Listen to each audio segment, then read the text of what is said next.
Le Paris Saint-Germain concède le nul face au FC Lorient 2-2. Ce fut un match intéressant où le Paris Saint-Germain a pu faire tourner en vue du match mercredi contre le Bayern de Munich. Quand on se dit quand même que ce 2-2 contre le Bayern de Munich, on le prend tous les jours qui nous qualifie en finale de Ligue des Champions. Mais bon, ce soir, face à Lorient, il fallait prendre les 3 points. Quoique, pour moi, comme je vous l'ai déjà dit, je pense que la Ligue 1 est terminée. Il reste plus que 3 matchs de Ligue 1, 4 pour Lens. Du coup, le Paris Saint-Germain a 7 points. Donc, si Lens ce soir gagne contre Nice, qui est quand même 15e de Ligue 1, donc c'est ce qui devrait se passer. Lens reviendra à 4 points. 4 points sur 3 matchs, sachant qu'ils se rencontrent. Ça me paraît un peu compliqué. Si je dis pas de bêtises, le PSG rencontre Brest et le Paris FC. Normalement, ça devrait être 6 points plutôt offerts. Et si tu gagnes ces deux matchs, euh, t'es bien contre Lens. Tu peux même te permettre de perdre contre Lens. Et puis, il faut déjà quand même que Lens, pour pouvoir se remettre dans la course au titre, il faut que Lens batte le Paris Saint-Germain. Personnellement, j'ai du mal à y croire avec un Paris Saint-Germain qui serait complètement à fond.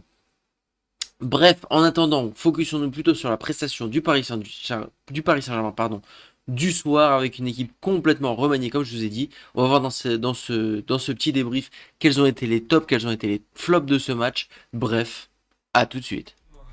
Footix parisien pour vibrer chaque jour. Les couleurs de Paris, c'est l'amour toujours. Actu déchaîné, prépare-toi au détour. PSG, c'est la vie, la passion, le parcours. Yo yo mes petits footix parisien, premier sur les news du Paris Saint-Germain. Aujourd'hui, on se retrouve avec un match un peu décevant, quoique, en vrai de vrai, le PSG a complètement dominé ce match. Je pense, comme je vous l'ai dit, que la Ligue 1 est gagnée pour moi, quoique on n'a plus vraiment le droit à l'erreur. Si Lens gagne ce soir, il faudra quand même que Lens gagne ce soir parce qu'ils sont pas non plus totalement en forme. Lens qui joue contre l'OGC Nice. On se rappelle, le PSG avait gagné 4-0, 4-1 contre le GC Nice, si je dis pas de bêtises. Donc voilà, c'est vraiment une équipe à vraiment apporter. Lorient qui a quand même embêté des grosses équipes de Ligue 1, qui a battu Lens, qui a fait égalité contre le Paris Saint-Germain, 2 fois, aller-retour, qui a battu Marseille il y a quelques semaines. Bref, cette équipe de Lorient qui, mine de rien, pour une équipe qui vient d'arriver en Ligue 1, qui est très solide, qui va finir 9e vraisemblablement. Ils sont à 4 points de la 10e place, 4 points de la 8e place, donc logiquement ils devraient finir entre 8e et 10e, quoi. Franchement, je pense que c'est quand même une très très bonne saison pour Lorient. Félicitations à vous si vous m'écoutez, supporters lorientais. Lorientais, je suppose qu'on dit lorientais. Bref, le match avait pourtant bien commencé avec un but d'Mbaye, un peu gag, on va voir ça tout de suite. Bon, on va dire qu'il a fait exprès. Une jolie tête.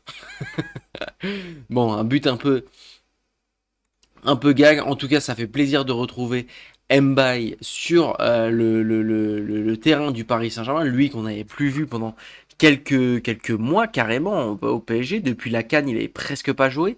Et là, au final, petit à petit, il commence à rentrer. Je pense que, je sais pas ce qui s'est passé avec Luis Enrique, mais j'ai l'impression que Luis Enrique l'a pardonné, on peut dire, si, si on peut dire ça comme ça. J'ai l'impression que Luis Enrique l'a pardonné, même si je crois, d'après les rumeurs, il devrait partir en première ligue euh, dès, dès cet été. En même temps, il doit pas être totalement satisfait de son temps de jeu, ce qui peut se comprendre. Après, en même temps, il a que notre 17, il a 17 ans.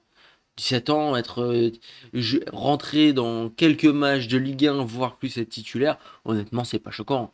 Faut arrêter avec cette règle comme les Lamine Yamal, voilà, les Kylian Mbappé, pardon, c'est des joueurs vraiment spéciaux, c'est des joueurs qui arrivent à intégrer un collectif professionnel à cet âge-là, c'est des joueurs vraiment exceptionnels. Je dis pas qu'Mbappé est pas bon, surtout quand on l'a vu avec le Sénégal à quel point il était intéressant et dangereux. C'est un joueur très très bon, mais je parle quand même de joueurs d'autres calibres. Donc ces joueurs-là, faut pas non plus qu'ils prennent totalement la confiance. Ensuite, 12 minutes plus tard, but de Pagis, fait chier. Ils reviennent à 1-1. Bon, le Paris Saint-Germain a, suite à ça, dominé complètement le match. 69% de possession de balle, 24 tirs à 5, 3 occasions de but à 2. C'est-à-dire qu'en 24 tirs, t'es pas capable de te créer plus de 3 occasions de but. Après, avec ce qu'il y avait de présent sur le terrain ce soir, c'est un peu moins choquant, on va dire, quoique tu as quand même un Lee Kangin, un Désiré Doué, un Barcola qu'on attend à un très très bon niveau. Lee Kangin, si il veut espérer, quoi qu'il ait été bon ce soir, mais s'il veut espérer rentrer dans des matchs de Ligue des Champions, il va falloir qu'il se la donne encore plus, qu'il nous donne encore plus, qu'il nous donne des buts, des passes D, des trucs comme ça. Il va falloir qu'il score. C'est ce qu'on attend de lui, même lorsqu'il joue plus bas sur le terrain que quand il est lié. Passons donc ensuite, pardon, donc ensuite, voilà, donc 1-1. Puis Warren Zaïre-Emery rentre, Warren Zaïre marque dans la foulée, but de Warren Zaïre-Emery. Bon, je les ai que de loin, hein. Sur un espèce de coup franc comme ça, passe de Désiré Doué, patate. Bon, le gardien l'orientait, je pense qu'il aurait pu faire mieux sur cette action. Et but de Warren Zaïre-Emery. Là, tu te dis, bon, allez, ça y est, c'est terminé, on ferme boutique, comme on dit, mais malheureusement, 15 minutes plus tard, but de Tozin qui scelle le score à 2-2, même si on a cru jusqu'au dernier moment à un penalty pour le Paris Saint-Germain qui, au final, avec la VAR, on s'est rendu compte qu'il n'y avait pas main, mais il y avait fesse. Donc, pas 3 points pour le PSG. Maintenant, comme je vous ai dit, c'est pas non plus très très grave. Passons un petit peu au top et au flop. Renato Marino Cage, pour un premier match de Ligue 1, on va dire que c'était convenable, c'était pas un top gardien, il n'a pas non plus fait des arrêts exceptionnels. Mais voilà, franchement, on va dire que c'est très très bien pour un premier match de Ligue 1. Mayoulou, je trouve intéressant, Mayoulou qui, je pense, rentrera, en tout cas c'est sûr, contre, euh, contre le Bayern Munich, comme il est rentré cette semaine. Mayoulou, que je trouve de plus en plus intéressant, et je trouve ça de plus en plus dommage que le Paris Saint-Germain va très certainement s'en séparer. Maintenant, si lui, il veut pas re-signer les contrats que lui offre le PSG, c'est relou. La paire Beraldo-Pacho que j'ai trouvé, c'était un peu les flops du match. Surtout Beraldo, dans le sens où Beraldo, quand il est au milieu de terrain, c'est top. En défense centrale, c'est compliqué. Donc j'ai l'impression vraiment que le poste de Beraldo, c'est devenu maintenant milieu de terrain. C'est à cet endroit-là qui brille. Pacho, je sais pas si on peut le dire, parce que c'est un sujet tabou, Pacho. Pacho, pardon, ça devient un sujet tabou au Paris Saint-Germain. Pacho, ça fait quand même quelques matchs, quelques semaines, qu'il est pas hyper rassurant. Là où l'année dernière, il nous a fait un sans faute du début à la fin.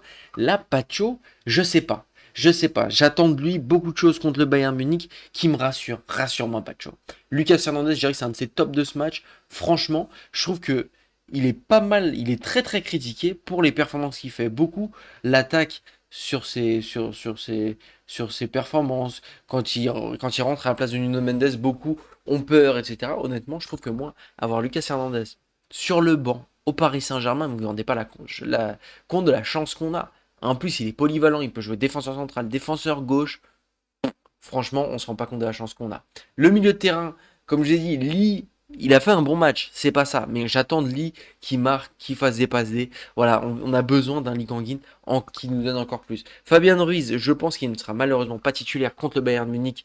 Je pense qu'il n'est pas encore suffisamment dans le mood. Voilà, je pense pas qu'il sera titulaire.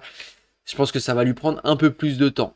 Mais bon, il va très, très certainement rentrer. Dro Fernandez, j'ai bien aimé sa performance.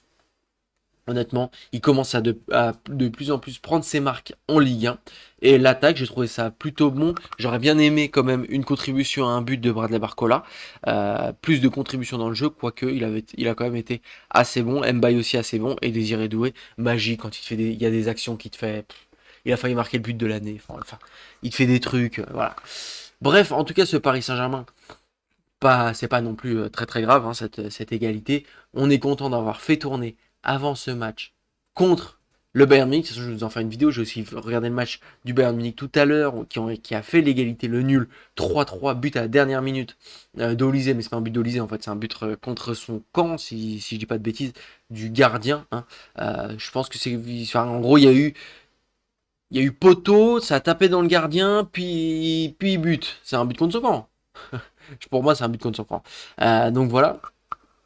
Donc c'est les deux équipes, les deux meilleures équipes d'Europe qui concèdent le nul en faisant tourner. Voilà, je dirais que le PSG a plus fait tourner quand même que le Bayern Munich, parce qu'à la mi-temps, le Bayern Munich, il te fait rentrer Olysée, il te fait rentrer Harry Kane, enfin bref, il te fait rentrer toute l'armada. En tout cas, c'est pas forcément pas rassurant pour la suite, c'est assez intéressant pour la suite. On a pu voir des matchs, des joueurs pardon, qu'on n'a pas trop l'habitude de voir, ce qui est plutôt sympa et intéressant. Bref, n'hésitez pas à me dire ce que vous en avez pensé, n'hésitez pas à liker, partager et vous abonner. Merci à tous de m'avoir écouté jusqu'ici. Ciao ciao les gars et bonne soirée.